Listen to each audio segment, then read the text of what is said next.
मैंने कौमी असम्बली के फ्लोर पे जनाब शहबाज शरीफ साहब, जो कि हालांकि फॉर्म 47 के वज़ीर आज़म हैं लेकिन हैं तो वज़ीर आज़म की कुर्सी पे, उनसे मैंने ये सवाल किया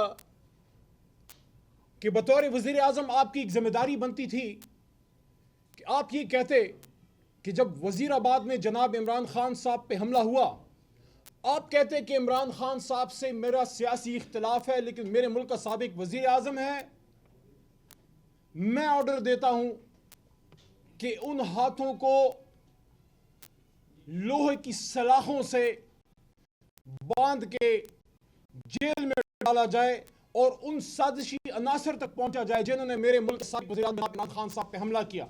अफसोस की बात है, साबिक वज़ीर आज़म इमरान खान पे हमला होता है और इस पार्लियामान में आवाज तक नहीं उठती। हमें क्या पता था कि इमरान खान पे वज़ीराबाद का हमला तो सिर्फ इब्तिदा है, ये जो इधर डी चौक में हुआ है आप क्या समझते हैं, भूल जाएंगे?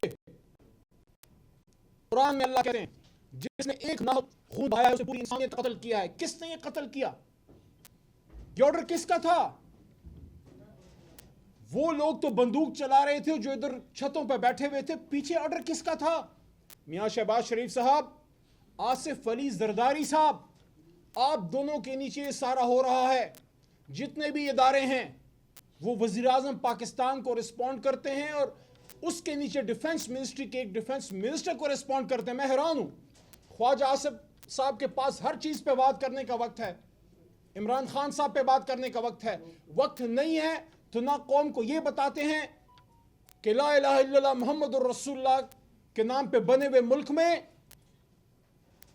उस पार्लियामेंट के सामने जिसके माथे पे ला इलाहा इल्लल्लाह मुहम्मदुर रसूलुल्लाह लिखा हुआ है, कौन थे वो हाथ जिन्होंने पाकिस्तानी सीनों को गोलियों से चाक किया? कौमी असेंबली के फ्लोर पे अली मोहम्मद, इमरान खान का एक अदना वर्कर, यह सवाल कर चुका है आज से 20-25 दिन पहले कि आपको ये गोले दुश्मन के सीने चाक करने के लिए थे ना दिए थे, ना कि पाकिस्तानियों के। मेरे मर्दान का सदर अली, उसकी शहीद लाश और उसके घर के अफराद सवाल करते हैं सदर अली को किसने शहीद किया? हरिपुर का इमरान अब्बासी, उस शहीद की कब्र जो कि मेरे बड़े भाई उमर अयूब साहब का हल्का है, उसकी फैमिली सवाल करती है कि इमरान अब्बासी तो अपना एक हक इस्तेमाल करने गया था डी चौक पुरअमन एहतजाज का, उसकी लाश क्यों आई? वो बॉर्डर पे तो लड़ने नहीं गया था, वो कश्मीर के बॉर्डर पे नहीं गया था, वो पाकिस्तान के डी चौक पे गया था। मेरे चार सद्दे के ताजुद्दीन के छोटे छोटे बच्चे सवाल करते हैं, 5 बच्चे हैं उसके, 4-5 बच्चे सवाल करते हैं। मैं जब बैठा हुआ था उन बच्चों के सामने एक शख्स ने मोबाइल पे अपने उनके वालिद की वीडियो दिखा रहे थे जिसमें उसकी गोली ज़दा लाश है और बच्चे अपने बाप की लाश को देख रहे हैं। ये बच्चे जब बड़े होंगे आप उनसे कौन सी मोहब्बत की तवक्को करते हैं? इमरान खान साहब ने तो पाकिस्तानी कौम को पाकिस्तान जिंदाबाद पे रखा है। तहरीक इंसाफ का हर वर्कर पाकिस्तान जिंदाबाद है, तभी वो इमरान खान साहब के साथ है। इस्लामाबाद के अनीस सत्ती की लाश घर आती है, उसके वालिद साहब ने मुझे खुद बताया, मैं एक एक शहीद के घर गया हूं। उसके वालिद साहब ने बताया कि अनीस सत्ती जब घर से रुखसत हो रहा था अपनी वालिदा मोहतरमा को उसने कहा कि मैं इमरान खान साहब को आज़ाद करने जा रहा हूं, या कामयाब होऊंगा या शहीद हो जाऊंगा। ये इतना जज्बा था। आपने अपने बच्चों के साथ ये किया, आपने ये किया। अटक में शहीद इद्रीस के गया, ये उसकी कब्र मुबारक है। उमर भाई भी तशरीफ ले गए थे, ये भी गए थे, शहरयार खान अफरीदी भी गए थे। ये कब्र मुबारक है, उस पे 2 झंडे हैं मेरे भाई।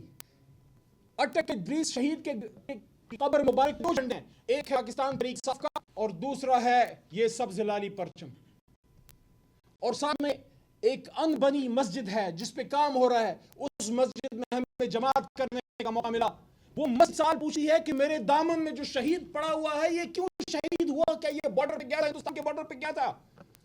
इसलिए इमरान खान साहब कहते हैं कि हमें 26 नवंबर का इंसाफ चाहिए। और मेरे इस्लामाबाद वालों, ये जो हुआ है ये कोई बलोचिस्तान तो नहीं था। बलोचिस्तान से जब लाशें आते थे और जब अचकजई साहब वहां से यहां असेंबली में जब आवाज लगाते थे और जब मेंगल साहब आवाज लगाते थे, लोग कहते थे पता नहीं ये क्या बात करते हैं। अब तो शहीद आपके घर पे पहुंच गए भाई, इस्लामाबाद के डी चौक में शहीद पड़े हुए हैं। अफसोस, मैंने असेंबली में ये बात की थी, लंबी बात हो रही है, मेरे सीनियर्स खड़े हैं, नामुनासिब है मैं लंबी बात करूं, लेकिन एक बात मैं उमर भाई, स्पीकर असद कैसर साहब और चकजई साहब, मैंने कौमी असेंबली में बड़े दर्द से ये बात की कि वो जो बच्चे आए थे इधर, ना सिर्फ उनकी जान गई बल्कि उनका मान भी टूटा। उनको ये एहसास नहीं था कि यहां मुझे गोली मारी जाएगी, उनका ये ख्याल था पकड़ लिए जाएंगे, आंसू गैस होगी, गिरफ्तार हो जाएंगे, 5 दिन बाद, हफ्ते बाद, महीने बाद रिहा हो जाएंगे। इसलिए हम इंसाफ मांगते हैं, लेकिन किससे मांगे? अल्लाह के बाद हमारी इधर एक अदालत होती थी जिसको सुप्रीम कोर्ट कहते थे, जिसको सुप्रीम कोर्ट कहते थे। 26वीं आईनी कर दी गई, जिसके लिए जनाब इमरान खान साहब और मोहतरमा बेनजीर भुट्टो शहीद साहिबा और उस वक्त मियां साहब ने भी एक किरदार अदा किया। और हम वो कला जब निकले, यहीं इसी शाहराही दस्तूर पे साबिक चीफ जस्टिस के बाल और कॉलर खींचा गया। हम किसी चौधरी इफ्तिखार साहब के लिए नहीं निकले थे, हम अपने चीफ जस्टिस के लिए निकले थे। लेकिन अब हम सुप्रीम कोर्ट में किससे इंसाफ मांगे? आईनी बेंच से मांगे कि गैर आईनी बेंच से मांगे? आप बताएं, कौन सी निचली अदालत से इमरान खान साहब को इंसाफ मिला है जो आप इसको पोस्टपोन कर रहे हैं? आज क्यों नहीं आपने फैसला दिया? फैसला देना चाहिए था।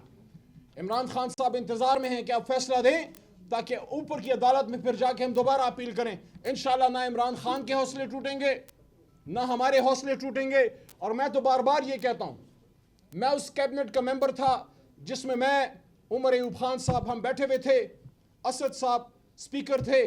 हमारे सामने कोई चीज आई, उसमें कहा गया कि पाकिस्तान, क्योंकि इमरान खान साहब का, उमर साहब, इमरान खान साहब का नजरिया ये था कि मैं लूटा हुआ पैसा पाकिस्तान वापस लेके आऊंगा। एक डॉक्यूमेंट लाया गया, उसमें बताया गया कि पाकिस्तान पैसा वापस आ रहा है, लेकिन इंग्लिस्तान का एक इदारा, उसकी शर्त है कि सीक्रेसी अगर होगी तो पैसा आएगा, नहीं है तो नहीं आएगा। पूछेगा कि पैसा आएगा, बताएगा अकाउंट में नहीं। गुनहगार है ना, रेमंड डेविस पे स्टैंड लिया था ना, गुनहगार है ना, बैरूनी साजिश से इमरान खान और मुल्क को आगाह किया शाह महमूद साहब ने, इसलिए वो भी 500 दिनों से जेल में पड़ा हुआ है। हम सब वहां मौजूद थे। हमें बताया गया कि सुप्रीम कोर्ट के अकाउंट में पैसे आ रहे हैं, हमारे किसी के अकाउंट में नहीं आए। आज भी वो पैसा हुकूमत पाकिस्तान के अकाउंट में है, 1 रुपया इमरान खान के अकाउंट में नहीं गया। आप किस चीज पे सजा देना चाह रहे हैं एक साबिक वजीर आजम को? इस बात पे, अच्छा जई साहब, आपके मुल्क के साबिक वजीर आजम को इस बात पे सजा देने की कोशिश की जा रही है कि अक़वाम मुत्तहिदा में इसराइल और सहूनियों के खिलाफ नारे तकबीर बुलंद करने वाले लीडर, जिसने मदनी रियासत की बात की, जिसने हुर्मत रसूल सल्लल्लाहु अलैहि वसल्लम की बात की, उसको इस पे सजा दी जा रही है कि उसने पाकिस्तान में एक मुफ्त तालीमी यूनिवर्सिटी, जहां हुजूर सल्लल्लाहु अलैहि वसल्लम की सीरत नबी पे, सीरत मुबारक पे रिसर्च होगी, किसी भी क्राइम का एक बेनिफिशियरी होता है, हर कत्ल के पीछे एक मुहर्रिक होता है, हर जुर्म के पीछे एक मकसद होता है। ये अलकादिर, और नाम लिया करो ना अलकादिर, क्यों शर्माते हो? 190 मिलियन क्या चीज होती है? साफ साफ कहो अलकादिर यूनिवर्सिटी, नाम लेते भी शर्मा आता है कि जब हम अलकादिर यूनिवर्सिटी कहेंगे तो लोग पूछेंगे कि अलकादिर यूनिवर्सिटी क्या चीज है, फिर बताना पड़ेगा कि मुफ्त तालीम का इदारा है। इमरान खान को क्या फायदा हुआ अलकादिर यूनिवर्सिटी से? बच्चे कौम के मुफ्त पढ़ रहे हैं। क्या बुशरा बीबी के बच्चे या बुशरा बीबी को कोई फायदा है? इमरान खान साहब को कोई फायदा है? कासिम खान साहब को कोई फायदा है? सुलेमान खान साहब को कोई फायदा है? उससे बुशरा आपा को कोई फायदा है? किसको फायदा है हुजूर? फायदा तो पाकिस्तान के गरीब अवाम को है।